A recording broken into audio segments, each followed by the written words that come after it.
The Igbos have a proverb. They say that when you find a pregnant goat, or any goat for that matter, dead in the yam barn, it did not die of hunger. You need me to repeat that? Don't worry. When you find a goat dead in the yam barn, you know those yam barn that you build with bamboo and you see plenty of yam decorating the walls? That goat did not die of hunger. Something else killed him. We are not poor. When we were starting this interview, you asked a question about Nigeria. Something led me to describe this country to you. Ours is a rich land. Our soils are good enough to produce everything we need to eat, drink, anything we want for sustenance and good lives. It's already in our soil. We are poor by design because those who ruin this country and who are ruining the Nigerian victims, their hold on power is strengthened by the poverty of the people. A poor man's mind, an hungry man's mind is focused on survival. He's thinking about what to eat. He's thinking about what to drink. He's thinking about how to pay his house rent if he has a house. He's thinking of where to sleep if he's only walking the streets. He's thinking about his security. She's thinking, how do I sleep tonight without getting raped where I'm going to have to manage to sleep? She's thinking, how do I feed my children? The Nigerian is deliberately made to focus on survival so that he does not begin to query the simple suggestions they give him in place of answer.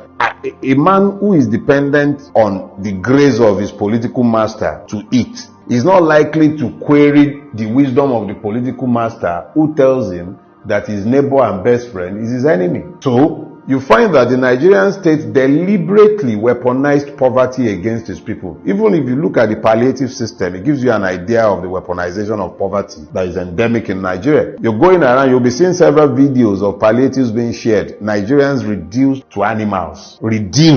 Scooping rice with sand, and we are not declared to be at war yet. You see Nigerians scooping food, hot food, off boiling pots, reduced to animals in a country where people are flying private jets all over the place. Reduced. You see young men reduced to beggars. So in essence, the leadership. It is leadership. It is the system, the governance system. And please stop using the word leadership. Just say ruiners. Look, if you want to be kind to Nigerian ruiners, call them rulers. Rulers are fixed in the moment. It's always about holding on to power. It's about maintaining hold on power. Those are rulers. Their job is to maintain themselves in power. And that's what Nigerian ruiners are. You can't call them leaders. Leaders see a destination in their mind. When they close their eyes, they can see destinations and they lead people in the direction of their vision. What is the vision governing anybody in Nigeria? None. We're sitting down conceiving of a new road project. By the time you are done conceiving, you find that even the concept is already outdated and obsolete. You are building rail lines that are only fit for the 1960s and 1950s. You are building them in the 2020s. Everywhere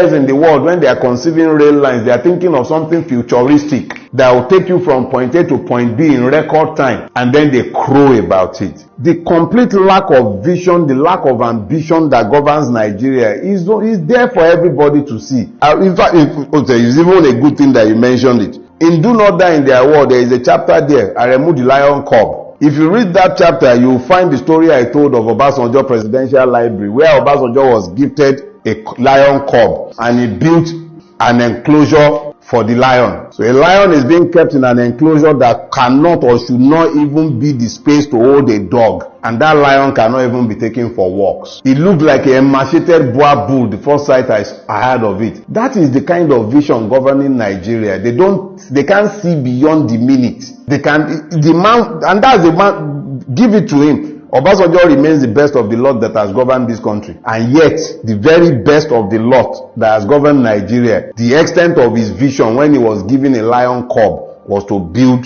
an enclosure there is no more than about 3 by 3 square meter for a lion. Who is going to walk that lion? How is that lion going to get any exercise? Inside the concrete cage. That is the vision governing Nigeria. They cannot see beyond the moment. Pimpish imagination, all of them. What have they built? What do you see in Nigeria that is futuristic outside of their greed? But the realness doesn't stop, if I use your words, the realness doesn't stop you from opening business, getting clients, getting customers, or doing what you need to do as an entrepreneur to build it. You see, that is the error right there. Let me take on the toga of the entrepreneur now. Sometimes you don't even have power for days at a time. You're running a business and it is your job to provide energy supply, power supply to your own business. Are you a power company or a tailor? Are you an hairdresser or a power company? And then you have to go and buy petrol at that outrageous amount to fuel your generator.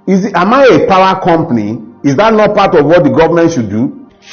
I have Megad permanently. Look, the failure of governance, when I tell you that the poverty is systemic and is deliberate, it sounds highfalutin. We are supposed to be a capitalist country, or are we communist? We are capitalists. What is the meaning of capitalism? It means that capital is present in the place. You have access to credit. Where is the access to credit in Nigeria? There is no Nigerian bank today that can offer you a loan for less than 20-something%. What business are you going to do at 20-something% that you can pay the bank? What business? What are you going to do unless you are trading? Since when did trading become a productive part of our economy? How many people can you employ in a trading business? Manufacturing is the backbone of any economy. You have to have a manufacturing base. Even if it's an agric economy base, you still have to find a way to work in there. Where is the capital? Where is power? Where are the infrastructures? Where are they?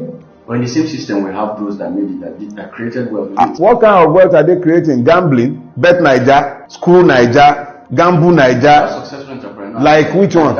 Like Dangote, monopolists. Who create monopolists like the one that they were busy, with his new refinery, have you? Very beautiful refinery, churning out millions of barrels of petrol every day. Buhari went and commissioned it, and we were afflicted by life proceedings for hours on end on the day in question. We are a nation of liars. They have created rent seekers who make money from the putrefied system. They erect toll gates based on monopolies. So they make money, and then you're pointing at them as though that is available to everybody else. Look, young people have been reduced to gamblers, prostitutes, Uber drivers.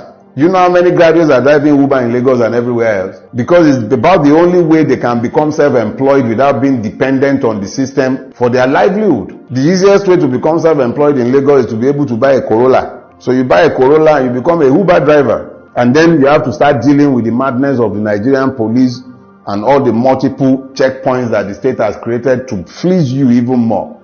If it was so nice, if the opportunities were so available, why would everybody be running away? The best and brightest of this country are running every day. They are not